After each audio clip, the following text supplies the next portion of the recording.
문학, 음악, 미술, 영화, 역사를 아우르는 인문학의 향연. 최대봉의 낭만에 대하여. 안녕하셨습니까? 최대봉입니다. 낯선 봄입니다. 뜰의 산수유는 올봄에도 어김없이 뭉글뭉글 꽃을 피웠건만 그 꽃의 노랑도 가슴으로 확 안겨오지 않고 가지에 앉아 지저귀는 새소리마저 푸석푸석 공기 속으로 풀려져 버리는 것 같습니다. 봄이 와도 그놈의 코로나 때문에 오도 가도 못하고 싱겁게 집 앞 내뚝만 오르락내리락 해봅니다. 냇가 물오른 버드나무 아래 봄이라고 찾아온 청둥오리들 자맥질도 무료하고 푸르러 오는 산그림자 속으로 날아가는 외가리들 날갯짓도 개운치 않습니다. 냇가 옆 모포밭은 봄이 오면 가장 먼저 일이 시작되는 곳입니다. 열대뿐쯤 되는 아주머니 할머니들이 답답한 마스크를 쓴 채로 고개를 숙이고 호미질만 하고 있습니다. 여느 해 같았으면 이따금 바디랑에 모여 앉아 무슨 재미난 얘기를 하는지 깔깔거리는 웃음소리가 발랄하게 봄 공기를 흔들어 놓곤 했었는데 꽃들만 먼저 보내놓고 봄은 아직 오지 않으려나 봅니다. 지금 배경 영상은 제 뜰에 핀 산수유입니다만 전라도 굴에 사는 친구가 봄꽃 흐드러진 사진들을 보내왔습니다. 당장 달려가서 봄 햇살 아롱대는 섬진강가 그 꽃그늘에 앉아 주거니 받거니 낯술이라도 기울여야 하는 건데 봄날이라면 응당 그래야 하지 않겠습니까? 폭발적인 코로나 바이러스의 확산으로 이단이라든가 사입이라는 말이 요즘처럼 회자된 적이 없었을 겁니다. 이단 논쟁의 역사는 깁니다. 중세 십자군의 원정도 이단 전쟁이었고 마녀 사냥으로 불 속에 던져진 수많은 여인들도 이단 재판의 희생자들이었습니다. 이단이라는 것은 숭유억불, 즉 유교를 숭상하고 불교를 배척하는 걸 국가 경영의 기반으로 삼았던 조선 초기에 유교가 아닌 불교나 도교를 이르는 말이었습니다. 단이라는 한자는 끝이라는 의미도 있지만 단정하다라는 말에서처럼 바르다라는 뜻도 있는 터여서 바르지 못한 것이라는 뜻으로 이단이라는 말이 쓰이게 되었는데 기독교가 들어오면서 영어의 헤로지가 그대로 이단으로 번역된 것입니다. 사입이라는 말도 그와 비슷합니다. 사입이라는 말을 문자 속 그대로 풀어보면 비슷하지만 아니다라는 뜻이 되겠죠. 이 말의 연원은 2500년 전 중국의 전국시대로까지 거슬러 올라갑니다. 공자님이 왜 사이비를 미워했습니까? 공자왈, 여기서 악은 미워하다라는 뜻일 때는 오라고 발음해야 되죠. 라는 질문에 맹자가 대답합니다. 말 많은 것을 미워하는 까닭은 신의를 어지럽힐까 두려워서이고 자줏빛을 미워하는 것은 붉은 빛을 어지럽힐까 두려워하기 때문이다. 오늘날 정통 개신교에서 이단을 규정하는 여러 기준들이 있지만 가장 중요한 두 가지는 교주 자신에 대한 개인 숭배와 시한부 종말론입니다. 부활한 예수님은 다시 하늘로 올라가며 분명히 다시 오기는 올 건데 그게 언제일지는 나도 모르고 내 아버지 즉 하나님도 모른다고 했지만 수많은 교주들이 시한부 종말론으로 신도들의 불안과 공포를 부추기며 그들의 영혼을 파괴해 왔습니다. 종교란 무엇일까요? 나는 믿음의 기반을 둔 자기 성찰을 통해 자기 초월의 경지로 나아가는 것이 종교의 본령이라고 믿습니다. 물론 자신의 믿음이 이성에 반하는 것이 아님을 스스로 증명할 수 있어야 한다는 파스칼의 빵세의 한 대목을 전제로 하고서 말입니다.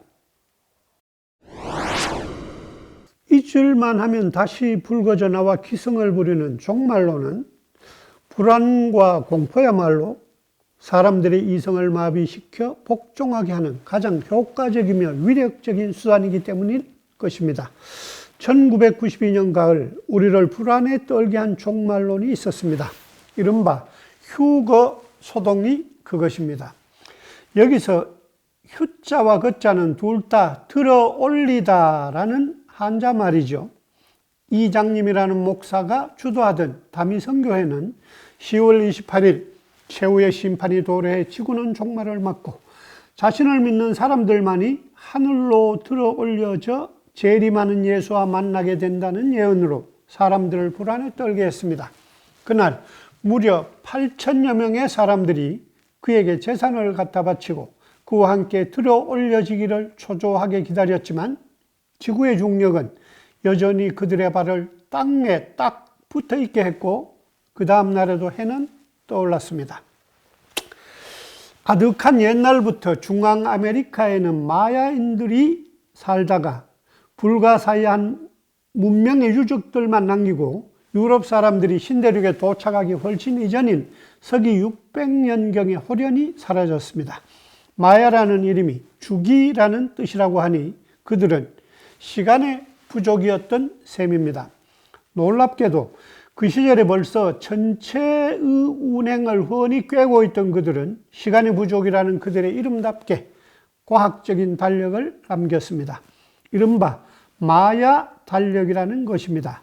기원전 3114년에 시작되는 그 달력은 그로부터 그들의 시간 단위인 13번째 박툰이 종료되는 날인 2012년 12월 21일에 끝나고 있어 오래전부터 숱한 지구 종말의 예언들이 이날을 가리키고 있었습니다. 그러나 이날 나는 평소처럼 8시 반에 아침을 먹었고 3시쯤에 전날처럼 우편물이 배달되었고 11시 반의 밤거리에서 손을 드는 내 앞에서 택시는 예외 없이 멈춰 섰고 문을 열고 집으로 들어섰을 때 냉장고 소리는 여전히 거실의 정적을 평화롭게 깨트리고 있었습니다. 하늘에서 불덩이가 떨어져 내릴 거라던 이날 하늘에서는 쌀아기가 섞인 비가 내렸습니다. 우천시 미루어지는 야구 경기처럼 지구의 종말도 비 때문에 미루어진 것이었을까요? 예언의 시대는 같지만 예언의 속임을 당하는 사람들의 시대는 아마도 영원히 끝나지 않을 것입니다. 세상에 존재하는 어떤 것이든 시작이 있으면 끝도 있습니다. 우리가 살고 있는 지구도 마찬가지일 것입니다. 사람들은 지구가 종말을 맞는 그날을 운명의 날, 최후 심판의 날이라는 뜻으로 둠스데이라고 부르며 수많은 예언들에 대한 절망적인 해석들을 확대 재생산해내며 불안에 떨기도 하고 허무맹랑한 희망에 매달리기도 했습니다. 이렇게 영원히 끝나지 않을 사람들의 불안을 반영하듯 수많은 지구 종말의 영화들이 만들어졌습니다. 텍사스 크기의 행성이 지구를 향해 돌진해 온다는 아마겟돈, 해성이 지구와 충돌하는 딥 임팩트, 극지방의 빙하가 녹아 바닷물이 차가워져 지구가 새로운 빙하기를 맞게 된다는 투마로우, 태양 흑점의 폭발로 인한 종말을 그린 노잉 등 다 주워 섬기기가 힘들 정도입니다. 이러한 지속적인 문화 현상들은 유감스럽게도 그 불안이 어느 정도 과학적이고 논리적인 팩트에 근거를 두고 있다는 사실을 말해주고 있습니다. 아인슈타인은 3차 세계대전에 쓰일 무기는 어떤 것일지 모르지만 4차 세계대전에 쓰일 무기는 슬링샷, 돌로 공격하던 원시적 무기인 투석기가 될 거라고 핵전쟁으로 인한 문명의 종말을 경고했습니다. 전명한 과학자들로 이루어진 핵과학자 회보가 발표하는 둠스데이 클락, 지구 종말 시계가 지금 23시 58분 20초를 가리키고 있습니다. 이 시계의 자정은 다시 하루가 시작되는 24시가 아니라 영원히 멈추어지는 24시입니다. 영화 바람과 함께 사라지다에서 스칼렛 오하라의 마지막 대사, 내일은 또 하루가 시작된다. Tomorrow is another day가 아닌 내일은 오지 않는다. Tomorrow is no day인 것입니다. 지금 흐르고 있는 음악은 호주 여가수 케이트 밀러 하이크의 The Last Day on Earth, 지구의 마지막 날입니다. Look down, the ground below is crumbling. 내려다봐, 지금 발밑에 땅이 부서지고 있어. Look up, the stars are all exploding. 올려다봐, 별들이 모두 폭발하고 있어. The last day on earth, 지구의 마지막 날이야. 그러나 in my dreams, 내 꿈속에서는 there's light surrounding you and me. 당신과 나를 둘러싸고 있는 빛이 보여. 그렇죠? No problem입니다. 우리는 어떤 순간에도 사랑의 힘을 믿는 인간이기 때문입니다. 가장 처참한 종말론의 리스트 맨 꼭대기에 바이러스가 있습니다. 이미 1976년에 나타난 수수께끼 바이러스 에볼라가 경고한 바 있지만 실수로든 고의로든 인간이 만들어낸 치명적 미생물이나 고대로부터 존재해온 변형 바이러스들이 미중유의 재앙을 불러올 수도 있다는 것이 오늘 우리가 직면하고 있는 현실입니다. 그까짓 바이러스라는 놈이 아무리 거악스러워도 다른 나라들처럼 사재기도 없고 자신의 안전은 뒤로 하고 현장으로 달려가는 의료인들도 있고 우리 사회는 잘하고 있지 않습니까? 이렇게 우리 모두 마음을 모으다 보면 곧 봄이 올 것입니다. 시작이 있으면 반드시 끝도 있습니다.